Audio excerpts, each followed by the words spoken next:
Today presents Strike Battleship Argent, Book 1 in the Starships at War series, by Shane Lachlan Black. Copyright 2016. Chapter 6.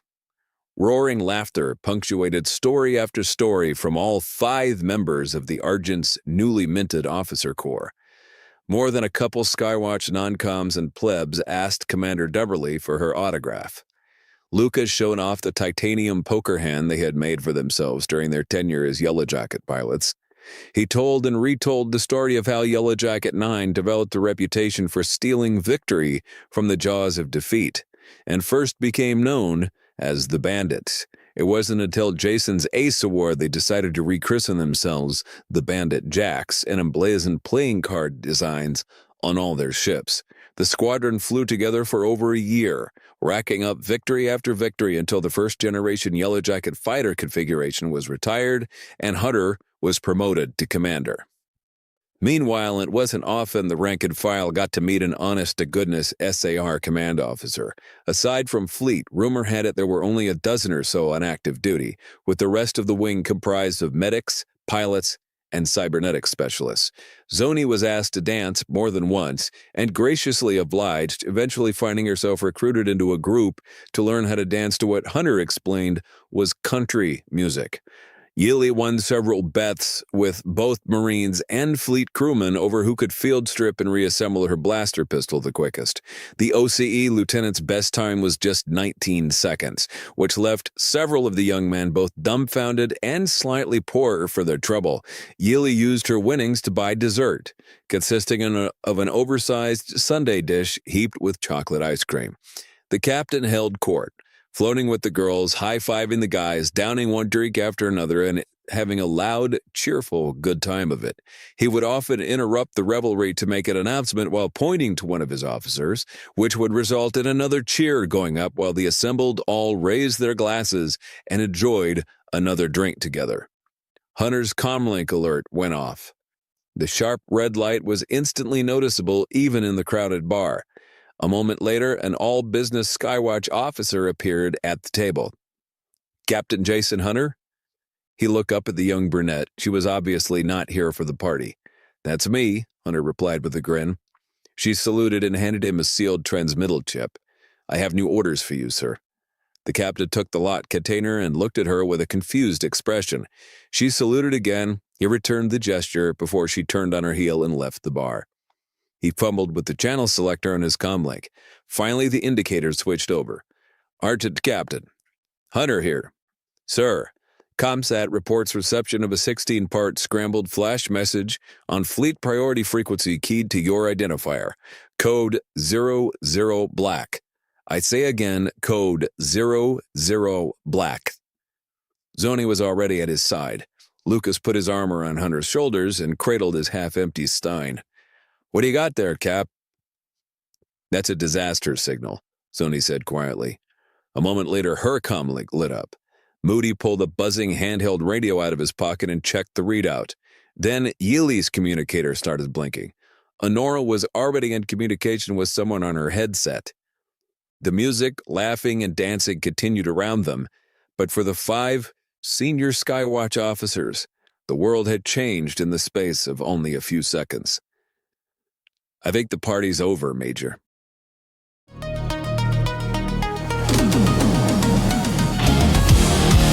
If you're new to my channel, I write books. A lot of books. In fact, you're probably listening to one of my books right now. I wrote so many books, the bookstores couldn't keep up. I have over 2 million words in print. Action-packed science fiction, exciting fantasy, addictive gamelit, you name it. I wanted to do more, so I moved all my books to my store.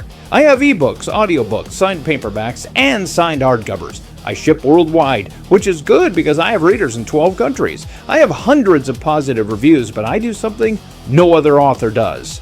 If you buy any digital book from my store, you get a code, but it isn't just any code. You give it to a friend, and when they redeem that code using the keyword in this video's description, they get the same book you bought absolutely free. Every digital type qualifies. Ebooks, audiobooks, collections, but I'll make that offer even better. If you're new to the store, take the battle code or treasure code on the screen right now and redeem it using the keyword in the description, and I'll give you not one, not two, but 3 premium quality ebooks or audiobooks absolutely free. It's the best offer in science fiction and fantasy, and you're going to find it where? Right here. Over 70 titles are waiting for you right now. All ahead, battle speed.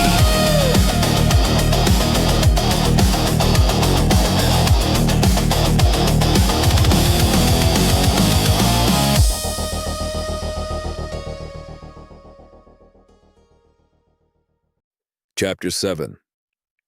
Less than 60 seconds after the communication from the Argent Bridge, the bandit jacks were racing through an abandoned fuel station terminal. They had only moments to gather what they had brought with them. Hunter made the decision to try and find a shortcut through the darkened and supposedly secure facility, and he was cursing himself every step of the way now that the clock was ticking. Command 1 was less than 200 yards away, but every time they turned in the right direction, they found a locked door. Walls, I want you to listen to me very carefully. Remember when I said you were on your way to a real command? Well, this is it. Signal emergency condition 2. Notify engineering, I want all the fires lit. Alert section chiefs, I want to muster the crew on flight deck 1, 30 minutes after we hit the jump gate. Acknowledge. Affirmative, sir. What is your status? We will board Command 1 in 3 minutes and rendezvous with Argent on your next orbit. Hunter out.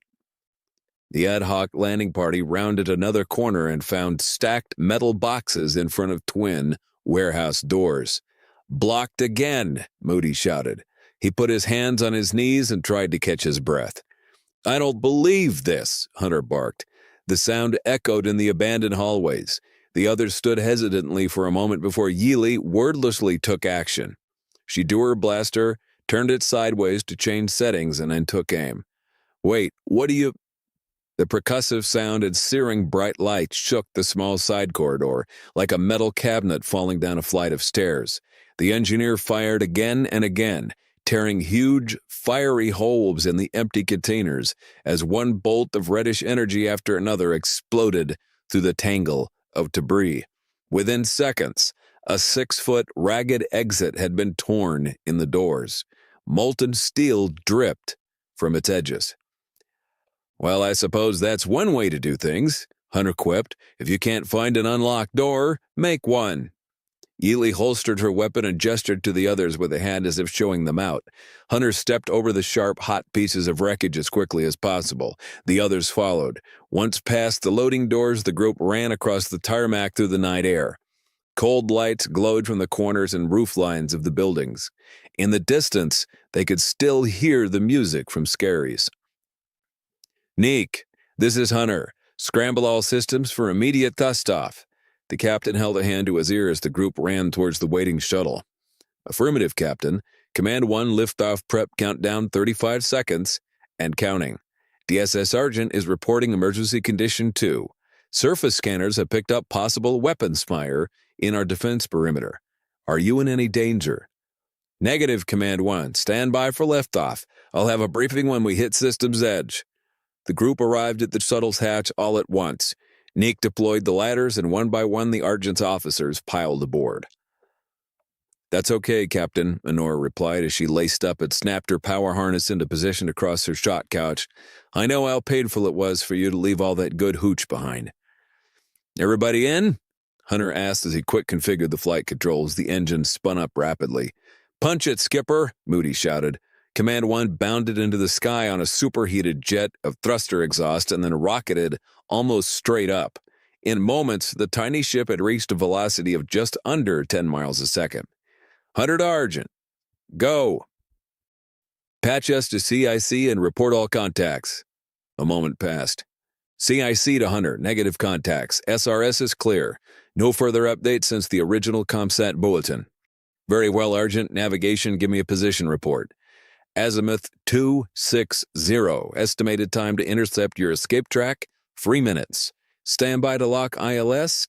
Approach control will key Horizon LOS data link and intercept closure in 5, 4, 3. Oh, wow. Everyone leaned forward to look out the starboard ports of Command 1.